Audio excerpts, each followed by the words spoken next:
श्री शिवाय नमस्तुभ्यम। स्वागत है आपका शिव पुराण श्री रुद्र संहिता पंचम खंड 50वें अध्याय में शुक्राचार्य को मृत संजीवनी की प्राप्ति। संत कुमार जी बोले, हे व्यास जी, अब मैं आपको ये बताता हूँ कि दैत्य गुरु शुक्राचार्य को भगवान शिव से मृत्युंजय नामक मृत्यु को जीत लेने वाली उत्तम विद्या कैसे प्राप्त हुई। एक बार की बात है, शुक्राचार्य वाराणसी नामक नगरी में जाकर भगवान विश्वनाथ का ध्यान करते हुए उनकी घोर तपस्या करने लगे। इससे पूर्व उन्होंने वहां भगवान शिव के शिवलिंग की स्थापना की तथा वहां एक रमणीक कुआं भी खुदवाया।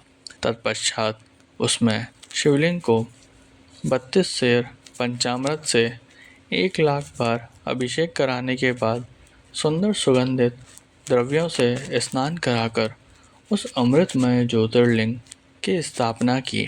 फिर शिवलिंग पर चंदन और यक्ष कर्दम का लेप किया।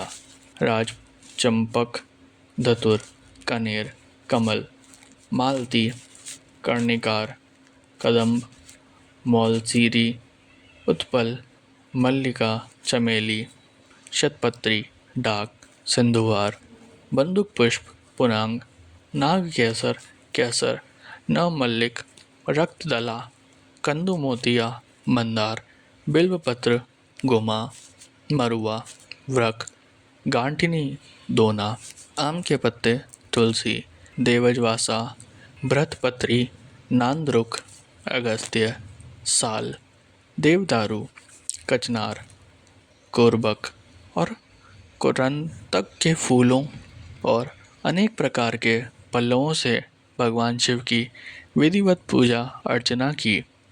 भगवान शिव के सहस्त्र नामों का जाप कर उनकी स्तुति की। इस प्रकार दैत्य गुरु शुक्राचार्य 5,000 वर्षों तक अनेक प्रकार एवं विधि विधान से शिवजी का पूजन करते रहे, परंतु जब भगवान शिव फिर भी प्रसन्न न हुए तो शुक्राचार्य ने और घोर तपस्या करने का निश्चय लिया। तब उन्होंने इंद्रियों की चंचलता को दूर करने के लिए उसे भगवान रूपी जल से प्रक्षालित किया और पुनः शिव जी की घोर तपस्या करने लगे।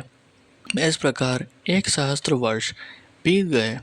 तब भृगुनंदन शुक्राचार्य की दृढ़तापूर्वक की गई उत्तम तपस्या को देखकर भगवान शिव बहुत प्रसन्न हो गए और उन्होंने अपने प्रकाशमय रूप के साक्षात दर्शन शुक्र को देने का निश्चय किया। पिनाकधारी भगवान शिव शुक्राचार्य द्वारा स्थापित किए गए शिवलिंग में से प्रकट हो गए और बोले, हे भृगु नंदन महामुने, मैं आपकी इस घोर तपस्या से बहुत प्रसन्न हूँ। आप अपना इच्छित वर मुझसे मांग सकते हैं। आपकी प्रत्येक इच्छा मैं अवश्य पूरी करूँगा। मांगो, क्या मांगना चाहते हो। भगवान शिव के इस प्रकार के उत्तम वचनों को सुनकर शुक्राचार्य ने देवादिदेव भगवान शिव को प्रणाम किया और सिर झुकाकर अंजलि बांधकर जय जय का उच्चारण करते हुए भगवान शिव की बहुत स्तुति की और शिवजी के चरणों में ही लेट गए। तब भगवान शिव ने उन्हें अपने चरणों से ऊपर उठाया और अपने हृदय से लगा लिया। तब भगवान शिव बोले, हे शुक्र, आपने जो ये मेरा ज्योतिर्लिंग स्थापित किया है और इसकी नियम पूर्वक कठिन आराधना की है, इससे मैं तुम पर बहुत प्रसन्न हूँ। कहो, क्या मांगना चाहते हो। देवादिदेव महादेव जी के वचन सुनकर शुक्र पुनः उनकी स्तुति करने लगा। तब भगवान शिव ने देखा कि शुक्राचार्य कुछ नहीं मांग रहे हैं। भगवान शिव, जो कि सबके हृदयों की बात जानते हैं, संसार की कोई वस्तु उनसे न तो कभी छिपी है और न कभी छिप सकती है, मुस्कुराकर बोले, हे भृगुनंदन, हे महातपस्वी शुक्र, आप निश्चय ही मेरे परम भक्त हैं। आपने इस पवित्र काशी नगरी में मेरे ज्योतिर्लिंग की स्थापना करके उत्तम मन से भक्तिमय आराधना की है। जिस प्रकार एक पुत्र अपने पिता का आदर एवं पूजन करता है, तुमने उससे भी बढ़कर कार्य किया है। अतः मैं तुम्हें यह वरदान देता हूँ कि तुम अपने इसी रूप में मेरे उदर में प्रवेश करोगे तथा मेरे इंद्रिय मार्ग से निकलकर मेरे पुत्र के रूप में जन्म ग्रहण करोगे। तुम्हें मैं अपनी मृत संजीवनी नामक विद्या भी प्रदान करता हूँ, जिसे मैंने अपने तपोबल द्वारा रचा है।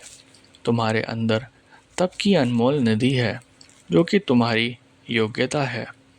इस विद्या का प्रयोग तुम जिस मृत जीव पर भी करोगे, वह निश्चय ही जी उठेगा। तुम आसमान में चमकते हुए तारे के रूप में स्थित होंगे और सभी ग्रहों में प्रधान माने जाओगे।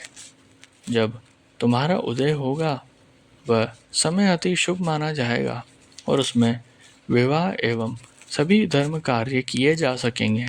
सभी नंदा, प्रतिपदा, षष्ठी और एकादशी तिथियां अत्यंत शुभ मानी जाएगी। तुम्हारे द्वारा स्थापित किया गया ये ज्योतिर्लिंग इस संसार में तुम्हारे ही नाम अर्थात शुक्रेश नाम से विख्यात होगा। जो मनुष्य श्रद्धा और उत्तम भक्ति भाव से इसकी पूजा अर्चना करेंगे, उन्हें सिद्धि की प्राप्ति होगी। जो मनुष्य पूरे वर्ष शुक्रवार के दिन शुक्र ताल में स्नान कर शुक्रेश लिंग की अर्चना करेंगे, वे सौभाग्यशाली होंगे और उन्हें पुत्र की प्राप्ति होगी। ये कहकर देवादिदेव महादेव उसी ज्योतिर्लिंग में समा गए। तत्पश्चात दैत्य गुरु प्रसन्न मन से अपने धाम को चले गए।